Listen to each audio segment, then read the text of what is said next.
Konten dalam video ini adalah hasil cerita yang dikirimkan oleh para sahabat untuk dibagikan kepada audiens. Nama, tempat, dan ilustrasi visual menggunakan teknologi AI telah diadaptasi untuk melindungi privasi serta memberikan pengalaman mendalam.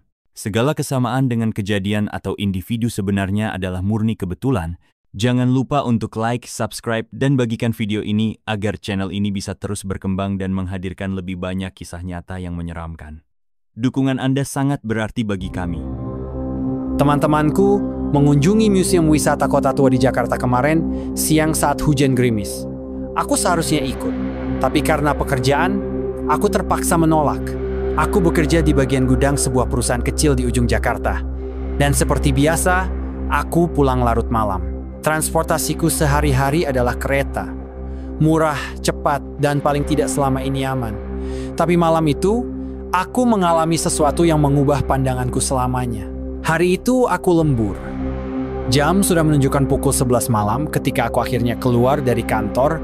Jalanan masih ramai seperti biasa di Jakarta. Mobil-mobil melintas dengan klakson yang tak henti-henti. Orang-orang masih duduk di warung pinggir jalan, entah makan malam atau sekadar mengobrol. Aku berjalan ke stasiun dengan langkah cepat. Malam itu terasa lebih dingin dari biasanya. Aku tidak ingin ketinggalan kereta terakhir. Begitu sampai di peron, aku mendengar pengumuman bahwa kereta menuju Manggarai akan segera tiba. Aku menarik napas lega, tapi ada sesuatu yang aneh malam itu. Stasiun yang biasanya masih cukup ramai terasa lebih sunyi. Hanya ada segelintir orang berdiri di peron. Beberapa dari mereka menunduk, entah melihat ponsel atau sekadar melamun. Lalu kereta datang. Aku tidak tahu kenapa, tapi ada sesuatu yang terasa berbeda. Kereta itu terlihat tua. Warnanya kusam, catnya mengelupas, dan kaca jendelanya buram. Aku ragu sejenak, tapi karena sudah terlalu malam, aku tetap naik. Di dalam gerbong, hanya ada beberapa penumpang. Mereka semua duduk diam, tanpa suara. Lampu dalam kereta berkedip-kedip, membuat bayangan bergerak aneh di dinding. Aku memilih duduk di dekat jendela, berusaha mengabaikan perasaan tidak nyaman yang mulai merayap. Kereta mulai bergerak. Aku mencoba memainkan ponselku, tapi anehnya tidak ada sinyal. Aku mengangkat kepala, melihat ke sekitar. Penumpang di depanku seorang pria, berjas hitam menatap kosong ke depan. Ada seorang ibu dengan anak kecil yang duduk diam, tidak bergerak sedikit pun. Aku merasa semakin gelisah. Aku melihat ke jendela, mencoba melihat pemandangan di luar. Tapi yang terlihat hanya kegelapan. Seharusnya ada lampu-lampu kota, jalanan, atau peron stasiun berikutnya. Tapi di luar hanya gelap gulita, seolah-olah kereta ini melaju di dalam terowongan tak berujung. Hatiku mulai berdegup lebih kencang.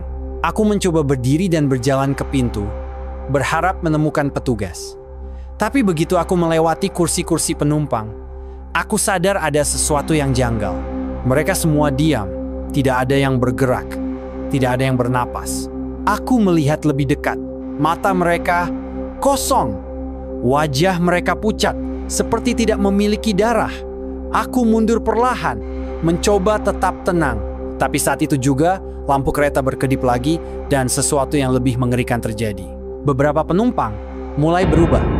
Kulit mereka mengering, mata mereka mencair seperti lilin panas, dan mulut mereka mulai bergerak menggumamkan sesuatu yang tidak bisa kupahami. Aku berbalik, berlari ke pintu gerbong berikutnya. Tapi pintunya terkunci. Aku memukul-mukulnya dengan panik, berharap ada seseorang yang bisa membukanya dari luar.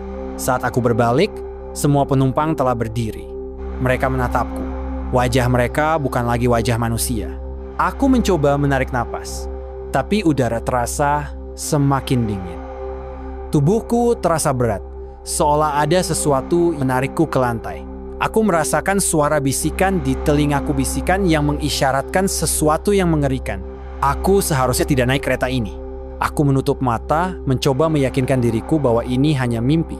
Tapi saat aku membuka mata lagi, aku tidak lagi berada di dalam kereta. Aku berdiri di rel yang gelap, sendirian, jauh di ujung rel.